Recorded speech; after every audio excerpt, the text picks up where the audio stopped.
Hello friends, welcome to back और YouTube education channel. तो इस वीडियो में मैं आप लोग के साथ बात करूँ standard 7 chapter number 8 comparing quantities. Question number 1, fill in the blanks so as to make each of the question statement true. The comparison which describe that a given quantity is certain times or certain part of another given quantity is called a ratio. एक comparison which describes, जिसको हम describe करते हैं a given quantity, और जो हमको जो भी नंबर दिए गए हों उसको इट सर्टेन टाइम्स और certain part of another given quantity, उसको हम रेशियो कहते हैं। Question number 2, units of both the measures should be dash for the ratio. वह यूनिट जो दोनों को मेजर करने के बाद उसका रेशियो क्या आना चाहिए, सेम आना चाहिए। ठीक है, इसलिए आंसर हमारा सेम आएगा। of 150 and 75 मीटर्स इज, अगर वो रेशो 150 मीटर्स और 75 मीटर्स हो तो उसको हम कौन से रेशो में लिखा था, तो 2:1।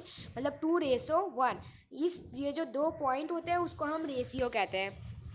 Then the cost of a trouser is ₹500 and the cost of a coat is 1500. Then the cost of the coat is 3 times the cost of the trouser. तो यहाँ पे क्या बताया गया है कि एक ट्राउज़र है, सपोज एक ट्राउज़र है, उसका जो हमारे पास जो रुपीस है, उसका जो पैसे हमारे पास है वो 500 है। ठीक है, और हमारे पास एक कोट है, एक कोट है जिसका जो रुपीस है वो हमारे पास 1500 है। तो ये जो 500 है, यानी जो ट्राउज़र है, इससे हमारा कोट कितना गुना उससे ज़्यादा है। तो हम इसे ऐसे कर सकते हैं कि अगर जैसे कि 500 है, राइट, और 500 प्लस 500 इसके पूरे 1500 हुए, 500 और ये 1500 में से ये हम लोगों ने 1500 माइनस 500 इक्वल्स इसका क्या आएगा, आप जानते हैं ये 1000 आने वाला है। और इसका अगर हम कहने जाए तो इसका 3 गुना ज़्यादा है, क्योंकि 500 और इसके बाद वापस 500, ये 500 हम अलग कर देते हैं। इसका अगर हम लोग 500 प्लस 500 फिर प्लस 500 इक्वल्स टू, तब जाके हमारा 1500 बनेगा। 500 1000 प्लस 500 1500 इतना हुआ। तो हमारा इतना ज़्यादा उससे है, तो 3 गुना उससे हमारा ज़्यादा है कोट का। तो अगर x/1 ratio a ratio b, then x b equals to ya। अगर x रेशियो y है, रेशियो a रेशियो b है, तो अगर हमको इसमें बताया है कि अगर इसमें हमको बताया y रेशियो b है, हमको बताया गया है y रेशियो b है, यहाँ पे आप देखिए x रेशियो b है, तो यहाँ पे x और ये x भी एक साथ है, तो बचे क्या, y और a बचे, तो हमारा आंसर क्या आएगा, ya। ये हमारा यहाँ पे x आ गया और यहाँ पे हमारा b आ गया, यानी कि x यहाँ x रेशियो y का x सबसे पहला और a रेशियो b का लास्ट b, ये दोनों साथ में, तो हम लोग y और a को साथ में रख दें। दैट मीन्स कि हमारा आंसर ya आएगा। अब 3/4 इक्वल्स टू डैश %। 3/4 कितना परसेंट है, तो 75% है। आप चाहो तो इसका कर सकते हो मल्टीप्लाई बाय 100।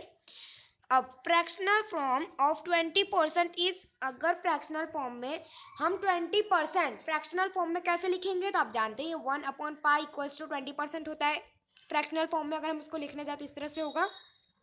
अब 0.6 इक्वल्स टू 0.6 कौन से फॉर्म में है, अगर हम 0.6 यहाँ पे पॉइंट का, तो कितने परसेंट हो गया यहाँ पे, 60%। 55% इक्वल्स टू 100% माइनस 45%, तो यहाँ पे आप लिख सकते हैं यहाँ पे। देन इफ, अगर हमारे पास 60% of student in a class है वो बाईसाइकिल, कितने परसेंट, 60% स्टूडेंट है जिनके पास साइकिल है। Then -% student do not have bicycles, और कितने के पास बाईसाइकिल्स नहीं है, कितने परसेंट के पास बाईसाइकिल है। तो आप जानते ही है परसेंट, इस परसेंट का मतलब होता है इक्वल्स टू 100। परसेंट का मतलब 100 होता है। और जब अब हमारे पास कि 100%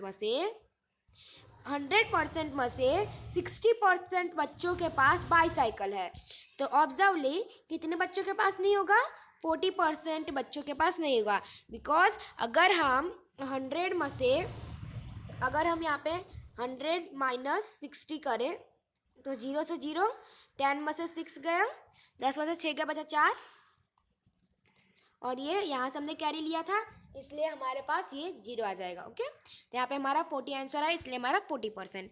या फिर आप 60, 70, 80, 90, 100 कितने percent, 40%। Okay, 7 part out of 100 is represented as, अगर हमारे पास 7 पार्ट है आउट ऑफ कितने में से, 100 में से, तो हम उसको कैसे रिप्रेजेंट करेंगे, 7 ऊपर 100 नीचे। हमारे पास 100 आउट ऑफ 7, हम कहते हैं ना कि 35 में से हमको 25 मार्क मिले। हमने कभी ऐसा लिखा है कि 25 में से 35 मार्क मिले, ऐसा तो नहीं लिखा है, इसलिए इसमें भी 100 आउट ऑफ 7, तो यहाँ पे ये हो गया।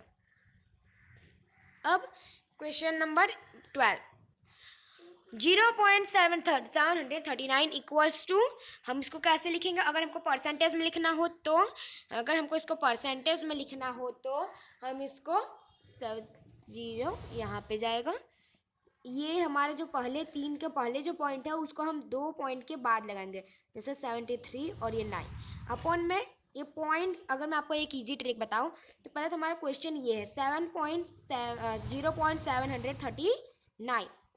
अब आप क्या करो, ये 0.739 है ना, अब आप इसको परसेंटेज में लाने के लिए 700 की पॉइंट के पहले का कोई महत्व नहीं होता है, तो 739 को आप 100 से करो।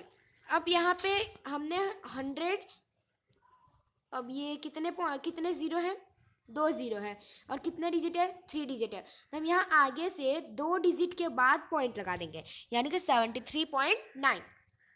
अब Parul's monthly salary is 8,000. If she spent 7,000, then her saving is 12, 1/2%. Parul है, उसका मंथली सैलरी 8,000 है और वो हमें मतलब वो हमेशा खर्च कितना करती है, 7,000, और तो उसने कितना बचा के रखा हो, तो 12, 1.2% उसने बचा के रखा है।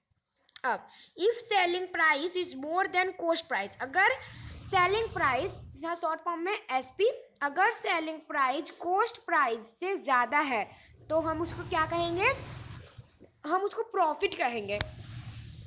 अगर कभी भी हमारे पास जो सोल्ड मतलब सेलिंग प्राइस जो है वो अगर हमारे कॉस्ट प्राइस से ज़्यादा हो तो वो हमारा प्रॉफिट हुआ, और अगर कॉस्ट प्राइस से ज़्यादा अगर हमारा अगर कॉस्ट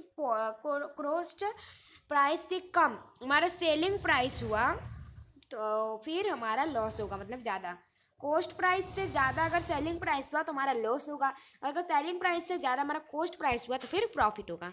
तो यहाँ पे आपका पार्ट 1 फिनिश होता है। तो अगर आप लोग को हमारा वीडियो पसंद है तो लाइक, सब्सक्राइब, शेयर कीजिए।